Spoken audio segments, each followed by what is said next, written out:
Hello my class 9th rock stars, कैसे हैं आप सब। तो हम कर रहे थे अपना क्लास 9th का chapter number 1 matter in our surroundings, जिसमें हम अब तक क्या क्या समझ चुके हैं। हम समझ चुके हैं फिजिकल नेचर ऑफ मैटर क्या होता है। Also we have understood the 3 states of matter, कैसे हम उनको प्रॉपर्टीज के बेसिस पे डिस्टिंग्विश कर सकते हैं, राइट। और क्या देखा था हमने, प्रॉपर्टीज के साथ साथ हमने effect of temperature and pressure भी देखा था in these 3 states of matter, that is solid, liquid and gas. कि प्रेशर बढ़ाने से तो क्या फर्क होगा, कौन सी चीज कंप्रेसिबल है और कौन सी not compressible. Like your gases are highly compressible, if you apply high pressure compress हो जाएगी। सॉलिड्स आर इनकम्प्रेसिबल, उसको आप कितना भी प्रेशर लगा के कंप्रेस करने की कोशिश करो, you can not compress it, right. तो ये सब चीजें हम अपने पार्ट 1 एंड पार्ट 2 पे कर चुके हैं, ठीक है। अगर आप लोगों ने नहीं देखा तो प्लीज मेरे चैनल पे part 1 and part 2 of this chapter you can see and revise these topics again, right. चलिए, आज हम शुरू करने वाले हैं डिफ्यूजन। डिफ्यूजन क्या होता है, उसके बाद we are going to understand कि कैसे सॉलिड्स, लिक्विड्स एंड गैसेस में डिफ्यूजन होता है। क्या सिर्फ लिक्विड्स में डिफ्यूजन हो सकता है, क्या सिर्फ गैसेस में हो सकता है, सॉलिड्स में हो सकता है। देख के तो नहीं लगता, बट होता है। कहाँ होता है, कैसे होता है, वही सब हमें समझना है, राइट। चलिए स्टार्ट करते हैं पहले डिफ्यूजन से। डिफ्यूजन होता क्या है, तो diffusion is basically the spreading and mixing of substance, ठीक है। डिफ्यूज करना मतलब कोई चीज का, किसी भी चीज का स्प्रेड होना। डिफ्यूजन का मीनिंग क्या होता है, किसी भी चीज का स्प्रेड होना। अगर कोई चीज फैल रही है, स्प्रेड हो रही है, तो वो क्यों हो रही होगी, उसके जो पार्टिकल्स होंगे वो मूव कर रहे होंगे। And for movement what do the particles have, the particles have kinetic energy, right? So diffusion is due to the motion of the particles and these particles are moving due to the kinetic energy in them. अब आप मुझे बताइए कि कौन से state of matter में kinetic energy highest थी, किसमें, सॉलिड में या गैसेस में। गैसेस में, राइट। सो गैसेस में क्या था, पार्टिकल्स बहुत फास्ट फास्ट मूव कर रहे थे, इधर से उधर, इधर से उधर। उनकी काइनेटिक एनर्जी बहुत ज्यादा थी, मोशन बहुत ज्यादा हो रहा था। तो इसका मतलब आई कुड से कि diffusion in gases is fastest, बहुत जल्दी होता है, ठीक है। अब सॉलिड्स में पार्टिकल्स बहुत पास पास होते हैं, काइनेटिक एनर्जी बहुत कम होती है, जगह ही नहीं है ज्यादा मूव करने की, क्योंकि सब पार्टिकल्स बहुत क्लोज है। तो क्या इसका मतलब सॉलिड्स में डिफ्यूजन नहीं होता होगा, होता है। कैसे होता है, कहाँ होता है, वो समझते हैं, ठीक है। दैट मीन्स ये जो हमारा स्प्रेडिंग और मिक्सिंग ऑफ सब्सटेंस है, ये तीनों स्टेट्स ऑफ मैटर में हो रहा है, गैसेस में भी, लिक्विड्स में भी एंड सॉलिड्स में, ठीक है। तो सबसे पहले हम समझते हैं हाउ डू पार्टिकल्स और how does this diffusion takes place in solids, ठीक है। अब सॉलिड में मैंने जैसे आपको बताया कि पार्टिकल्स बहुत पास पास है, राइट, इधर उधर मूव करने की ज्यादा जगह नहीं है। तो अगर आप कोई और चीज उसमें मिक्स कराना चाहो, पहले तो उसके अंदर स्पेस कम है, थोड़ा सा टाइम लगेगा मिक्सिंग में, राइट। बट मिक्सिंग होगी, डिफ्यूजन होगा, दो बहुत स्लो होगा बट होगा। जैसे आपने देखा होगा ब्लैक बोर्ड पे अगर हम कुछ चौक से लिख दें, ठीक है, चौक से लिख दे, चौक के पार्टिकल्स अलग हैं, ब्लैक बोर्ड के पार्टिकल्स अलग हैं, राइट। थोड़े टाइम बाद क्या होता है, हम अगर उसको हटाएं, लाइक व्हाट आई डिड, आप लोगों ने शायद देखा होगा कभी कभी, लास्ट क्लास हुई किसी टीचर की, उसने कुछ पढ़ाया, कोई टॉपिक पढ़ाया क्लास में, ठीक है, और उसको रब नहीं किया एंड नेक्स्ट डे जब उसको रब किया गया, यू कुड स्टिल सी कि क्या चीज पढ़ाई गई थी लास्ट क्लास में। क्यों, क्योंकि जो चौक के कुछ पार्टिकल्स थे वो पूरी रात तक पड़े रहे और नेक्स्ट सुबह तक क्या हो गए, थोड़े थोड़े उसमें इम्प्रिंट्स उसके छूट गए, राइट। मतलब चौक के पार्टिकल्स थोड़े थोड़े ब्लैक बोर्ड के अंदर डिफ्यूज हो गए, जिसकी वजह से आप देख पा रहे थे, अच्छा कल लास्ट क्लास में ये हुआ था, ये पढ़ाया गया था, राइट। सो क्या होता है, if we write something on the black board and leave it unclean for many days, बहुत दिनों तक अगर अनक्लीन रख देंगे, so you will see that the some of the particles of the chalk will get diffused into the blackboard. Now blackboard is a solid, yes, जिसके अंदर चौक के particles क्या हो गए, डिफ्यूज हो गए. ये जो डिफ्यूजन है बहुत स्लो है, ठीक है, उतना फास्ट नहीं है, बहुत स्लो है, but yes diffusion takes place in solids.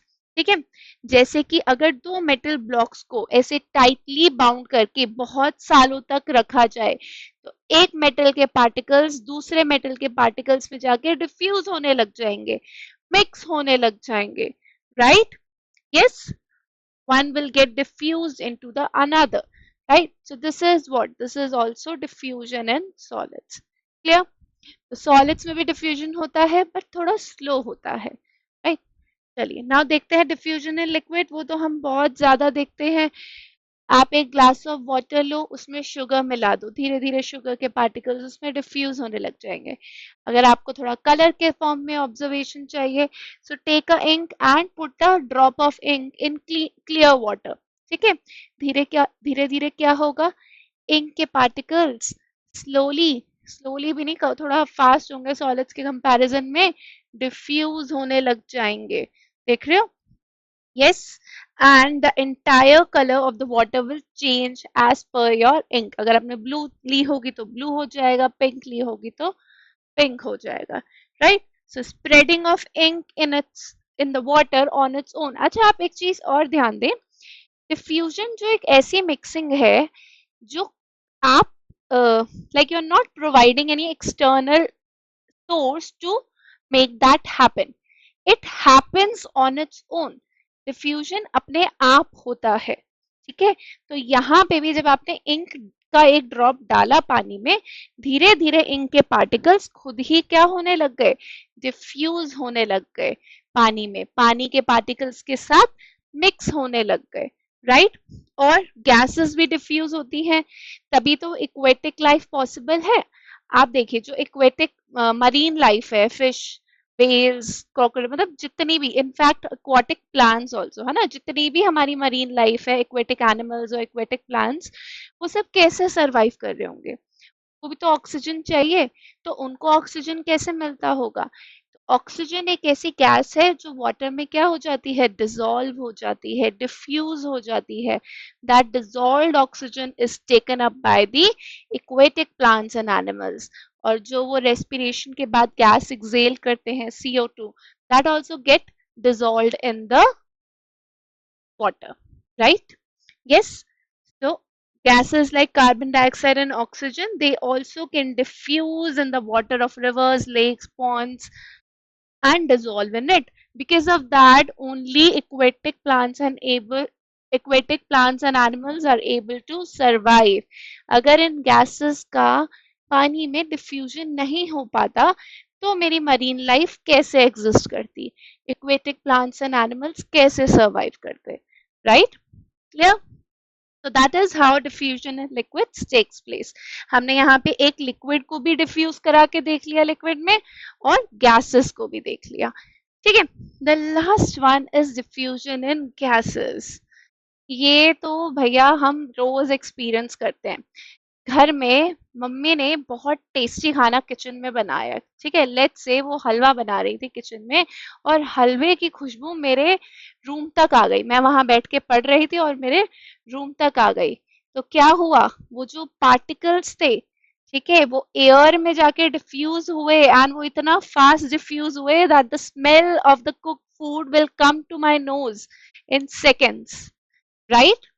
ठीक है, so diffusion and gases is the fastest. क्यों? क्योंकि एक तो गैसेस के पार्टिकल्स बहुत दूर दूर हैं, ठीक है, तो आसानी से दूसरे चीज के पार्टिकल्स, है ना, यहाँ पे कौन से हो गए, फूड के पार्टिकल्स, ठीक है, वो इजीली क्या हो गए, एयर में डिफ्यूज हो गए, जिसकी वजह से उस फूड की स्मेल मुझ तक पहुंच पाई, राइट? ऑल्सो कोई परफ्यूम यूज किया हो, कोई डिओड्रेंट यूज किया हो, तुरंत उसकी स्मेल क्या होती है, पूरे रूम में फैल जाती है.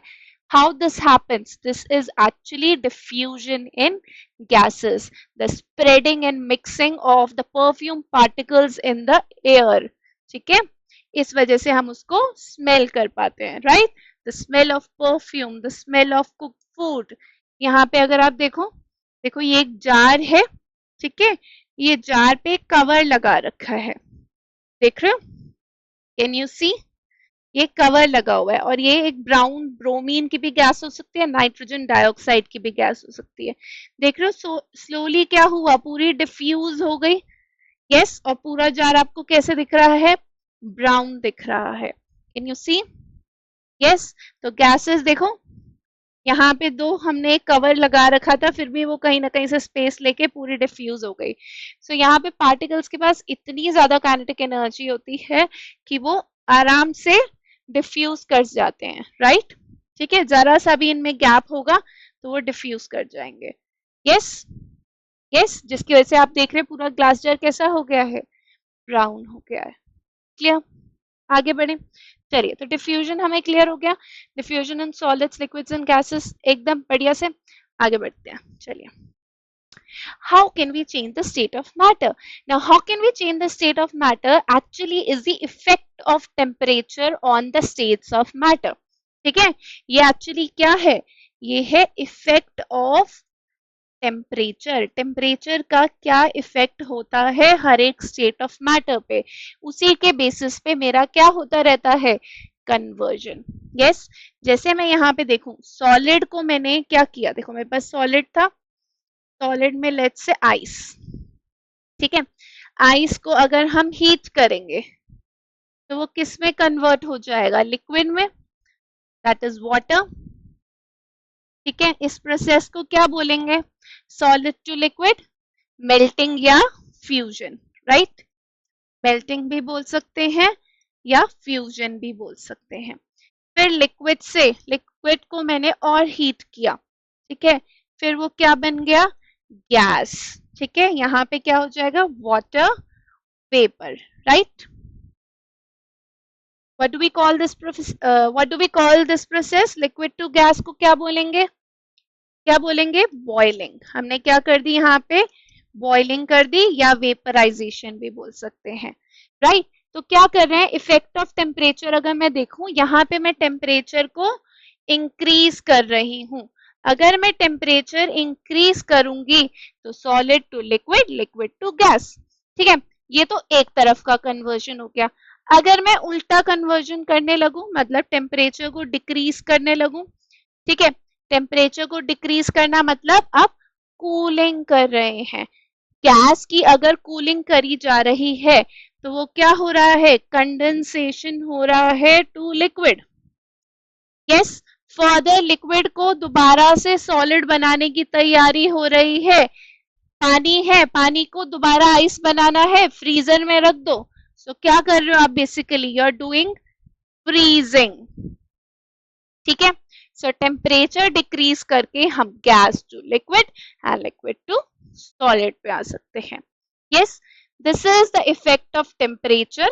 यही टेम्परेचर का इफेक्ट है जिसकी वजह से क्या हो जाता है, conversion of state of matter from one form to the another. Yes, clear है ये बात एकदम? आगे बढ़े, ठीक है, चलिए। टेम्परेचर, अब टेम्परेचर होता क्या है समझ लेते हैं। टेम्परेचर जो है उसकी एसआई यूनिट होती है केल्विन। ठीक है, यूजुअली आप लोग अपनी डे टू डे लाइफ में ये वाली यूनिट यूज करते होंगे, डिग्री सेल्सियस। यस, जैसे आज का टेम्परेचर है 38 डिग्री सेल्सियस, ठीक है, एसी का टेम्परेचर कर दो 25 डिग्री सेल्सियस, राइट? तो आप डे टू डे लाइफ में कौन सा टेम्परेचर यूज करते हो, degree Celsius, but SI unit is kelvin. ठीक है, now how can we convert the temperature on kelvin scale to temperature on Celsius scale? ठीक है, जो भी सेल्सियस स्केल का टेम्परेचर दे रखा हो उसमें 273.15 ऐड कर देंगे, so will get the temperature on kelvin scale. मतलब 0 डिग्री सेल्सियस जो होता है आपका वो इक्वल होता है 273.15 केल्विन के। यस, ठीक है, तो इस तरीके से हम केल्विन स्केल से सेल्सियस स्केल में भी कन्वर्जन कर सकते हैं और सेल्सियस से केल्विन में भी कर सकते हैं। जैसे कि अगर मुझे लेट्स से मुझे एक टेम्परेचर दिया गया, सेल्सियस स्केल में 25 डिग्री सेल्सियस, ठीक है, इसको हम रूम टेम्परेचर मान लेते हैं। इसको मुझे कन्वर्ट करना था केल्विन स्केल में। तो केल्विन स्केल में कन्वर्ट करने के लिए क्या करना है, temperature on degree Celsius plus 273.15। अगर आपके स्कूल में 273 यूज कर रहे हैं तो वो भी ठीक है, right, this is more precise, but 273 is also fine, तो इतना टेंशन ना लें, ठीक है। तो 0.1589 298.15 केल्विन, ठीक है। सो 25 degree Celsius is actually 298.15 kelvin. तो ये तो मैंने क्या किया, डिग्री सेल्सियस को केल्विन में कन्वर्ट कर दिया, फाइन। अब लेट्स से मुझे कोई टेम्परेचर दे रखा था केल्विन में, ठीक है, मुझे टेम्परेचर दिया गया था 300 केल्विन, उसे चेंज करना था डिग्री सेल्सियस में। तो डिग्री सेल्सियस में करना हो तो कैसे करेंगे, देखो, temperature in kelvin scale equals to temperature in degree Celsius plus 273, मैं भी 273 लिख देती हूँ, चलो, ठीक है। तो टेम्परेचर इन डिग्री सेल्सियस क्या हो जाएगा, इसे अगर मैं यहीं छोड़ दूं तो 273 सब्ट्रैक्ट करना पड़ेगा केल्विन से, ये बात सबको समझ आती है, -273।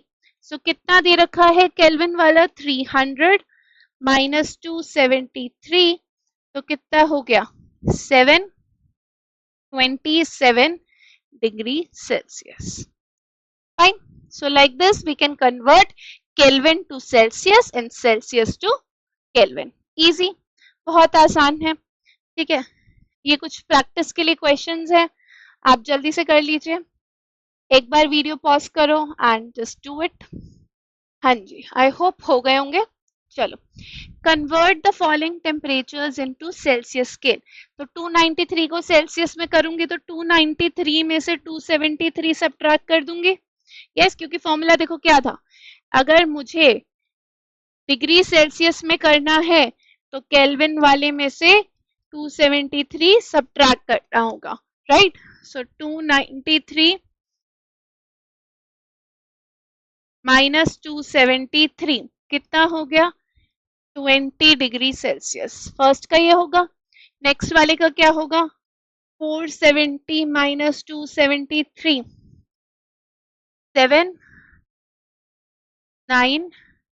197 केल्विन, राइट, यस।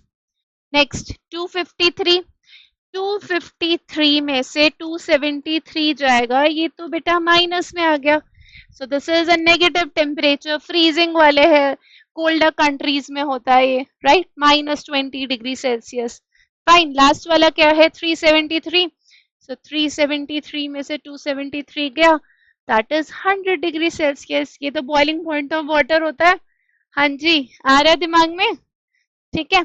चलिए, तो ये हमने कर लिया केल्विन को सेल्सियस में, चलिए अब जल्दी से सेल्सियस को केल्विन में करते हैं। तो temperature in kelvin will be equal to temperature in degree Celsius plus 273, कितना दे रखा है, 25 प्लस 273 कितना हो गया, 298 केल्विन। सेकेंड कितना दे रखा है, -100 डिग्री सेल्सियस, क्या दे रखा है, -100, सो -100 प्लस 273 कितना हो गया, 173 kelvin. Next is 40 degree Celsius, तो 40 plus 273 that is 313 kelvin. Next is 0 degree Celsius, तो मैंने आपको बताया था ये इक्वल होता है 273 केल्विन के, फाइन, इजी। तो हमने सीख लिया कैसे हम कन्वर्ट कर सकते हैं एक यूनिट को दूसरी यूनिट में, फाइन। चले आगे, चलिए, now let us see the effect of change of temperature. जो मैंने अभी आपको बात बताई थी उसको थोड़ा और डिटेल में समझते हैं, ठीक है। तो पहले मैंने आपको बताया था सॉलिड से जो लिक्विड का चेंज होता है उसे मेल्टिंग या फ्यूजन कहा जाता है, और ये किस टेम्परेचर पे होता है? अगर मैं आइस की बात करूं तो मेल्टिंग पॉइंट है आइस का 0 डिग्री सेल्सियस या 273 केल्विन। क्या होता है मेल्टिंग पॉइंट? मेल्टिंग पॉइंट बेटा वो टेम्परेचर होता है जिसपे कोई भी सॉलिड मेल्ट करना शुरू करता है। ठीक है, मेल्टिंग पॉइंट वो टेम्परेचर है जिसपे कोई भी सॉलिड मेल्ट करना शुरू करता है, प्रोवाइडेड ये सब चीजें एटमॉस्फेरिक प्रेशर पे हो रही हो। ठीक है, the temperature at which a solid substance changes to liquid at atmospheric pressure is called melting point. अगर एटमॉस्फेरिक प्रेशर चेंज हो जाएगा तो मेल्टिंग टेम्परेचर भी बदल जाएगा, राइट? तो 1 atm पे यहाँ पे हम बात कर रहे हैं, उसके ऊपर हमारा मेल्टिंग पॉइंट ऑफ आइस कितना है? 0 डिग्री सेल्सियस। अब होता क्या है, जब आप किसी चीज को हीट करते हो, आप बेसिकली उसकी काइनेटिक एनर्जी इंक्रीज कर रहे होते हो। यस, जैसे सॉलिड है, सॉलिड में particles are very close to each other. ठीक है, so when you are providing heat you are giving it energy. ठीक है, तो पार्टिकल्स की क्या बढ़ रही है? Kinetic energy of particles increase हो रही है। ठीक है, पार्टिकल्स की अगर काइनेटिक एनर्जी बढ़ेगी तो क्या होगा? कन्वर्जन होगा, कन्वर्जन होगा, है ना? मतलब पार्टिकल्स आपस में दूर दूर जाने लगेंगे, इसीलिए आपका धीरे धीरे क्या होगा? सॉलिड से लिक्विड में कन्वर्जन होता जाएगा। समझ रहे हो क्या हुआ? जब मैंने हीट देनी शुरू करी, एनर्जी देनी शुरू करी, वो एनर्जी कन्वर्ट हो गई काइनेटिक एनर्जी में। Kinetic energy of particles increase हो गई, वो क्या करेंगे? जितने भी अट्रैक्शन के फोर्सेस है सॉलिड्स में उसको तोड़ेंगे, पार्टिकल्स दूर दूर जाने लगेंगे और धीरे धीरे सॉलिड किस में कन्वर्ट होता जाएगा? लिक्विड में। This is your solid melting into liquid. ठीक है, ठीक है, आगे देखें। अब लिक्विड टू गैस भी सेम ही हो रहा होगा। लिक्विड में पार्टिकल्स लेट से थोड़ा थोड़ा और दूर है, इतना इतना दूर मान लेती हूँ। ठीक है, यहाँ पे भी मैंने क्या किया? और हीट देनी शुरू करी, और हीट दे रही हूँ तो और एनर्जी दे रही हूँ, पार्टिकल्स की काइनेटिक एनर्जी को और ज्यादा बढ़ा रही हूँ। उससे क्या होगा? पार्टिकल्स और दूर दूर जाने लगेंगे, और दूर दूर जाने लगेंगे, बेसिकली वो किस में कन्वर्ट हो रहे हैं? लिक्विड टू गैस में, जिसे हम बोलते हैं boiling, right? So liquid to gas change is also known as boiling और वेपराइजेशन। एट एटमॉस्फेरिक प्रेशर ये जिस टेम्परेचर पे होता है उसे हम बोलते हैं बॉइलिंग पॉइंट। तो boiling point of water is 100 degree Celsius या 373 केल्विन। ठीक है, सो बॉइलिंग टेम्परेचर वो टेम्परेचर है जहां पे आपका लिक्विड बॉयल होना शुरू होता है, right? The temperature at which a liquid boils and changes rapidly into gaseous form is known as boiling point या boiling temperature। ठीक है, ये बात मैंने आपको समझा दी। जो चीज मेल्टिंग में हो रही थी वही सेम चीज कहाँ हो रही है? यहाँ पर हो रही है। क्लियर है? अब उल्टा देखते हैं। अब अगर लेट्स से मैं क्या कर रही हूँ? कूलिंग कर रही हूँ। क्या कर रही हूँ? कूलिंग कर रही हूँ, मतलब गैस से लिक्विड में चेंज कर रही हूँ। तो अब क्या कर रहे होंगे? टेम्परेचर को कम कर रहे होंगे। Yes, so steam will change into water on cooling. क्या हो रहा है? देखो टेम्परेचर कम हो रहा है, तो टेम्परेचर कम हो रहा है मतलब अब पार्टिकल्स की काइनेटिक एनर्जी क्या हो रही है? धीरे धीरे स्लो हो रही है, मतलब काइनेटिक एनर्जी कम हो रही है। पार्टिकल्स उतना स्पीड से नहीं भाग रहे, so they will come closer to each other, so your gas will change into liquid form, right? Further भी यही होगा। ठीक है, लिक्विड से सॉलिड भी यही है, फ्रीजिंग है। आपने पानी को फ्रीजर में रख दिया, टेम्परेचर फर्दर और लोअर कर दिया। यस, काइनेटिक एनर्जी पार्टिकल्स की ऑलमोस्ट खत्म हो गई है। Particles will come closer to each other, very very close to each other, and will change from liquid to solid. ठीक है, जिसे हम फ्रीजिंग भी कहते हैं। And the freezing point of water is 0 degree Celsius और 273 केल्विन। ये clear है आपको? ठीक है, सो लिक्विड से सॉलिड इज योर फ्यूजन। ठीक है, सॉलिड से मैं आपको यहाँ पे बना के दिखाती हूँ खुद से, देखिए कैसे याद रखना है। देखो ये सॉलिड है, एक लिक्विड है। चलो यहाँ पे मैं लिक्विड ले लेती हूँ, वहां सॉलिड ले लेती हूँ, क्योंकि एक और दिखा सकती हूँ। Liquid, solid, gas. ठीक है, सो सॉलिड से लिक्विड होना क्या होता है? मेल्टिंग या फ्यूजन। ठीक है, एंड लिक्विड से गैस होना क्या होता है? बॉइलिंग या वेपराइजेशन। ठीक है, यही चीज अब मैं अगर यहां से बात करूं, गैस टू लिक्विड क्या होता है? Condensation. Yes, and liquid to solid क्या होता है? फ्रीजिंग। अगर आपको पता हो, एक और चीज होती है, सॉलिड से लिक्विड डायरेक्टली कन्वर्ट हो जाता है जिसे बोलते हैं sublimation. ठीक है, there are some substances which convert directly from solid to gaseous state without going through liquid state. ठीक है, या गैस से वापस solid without coming going through liquid state, उस प्रोसेस को बोलते हैं sublimation. एग्जाम्पल जैसे कैम्फर, कैम्फर सुना है? कपूर। यस, या नैफ्थलीन बॉल्स होती हैं, वो भी क्या होती हैं? सब्लिमेबल सब्सटेंस है, सर्दियों के कपड़ों में रखी जाती है जिससे कपड़ों पे कीड़ा ना लग जाए, राइट? यस, तो ये सब चीजें क्या हैं?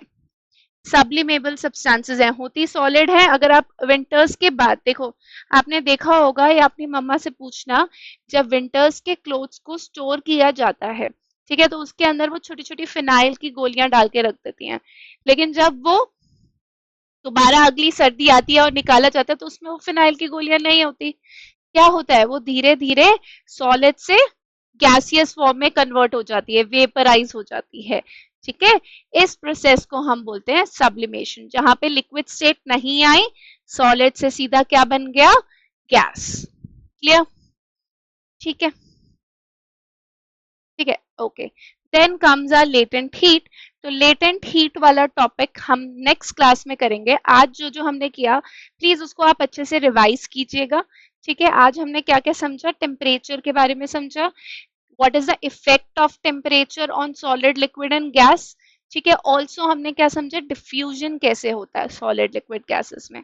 ठीक है, नेक्स्ट पार्ट में हम लेटेंट हीट के बारे में पढ़ेंगे, जो कि बहुत इंपॉर्टेंट टॉपिक है और बहुत सारे क्वेश्चंस लेटेंट हीट से ही आ जाते हैं, राइट? ठीक है, तो तब तक के लिए आप लोग इतना portion matter in our surroundings का अच्छे से रिवाइज कीजिए, पक्का कर लीजिए कि आपके यूटी या कोई भी एग्जाम में आ रहा हो तो आपको अच्छे से आता हो। ठीक है, तब तक के लिए stay motivated, keep practising, bye bye.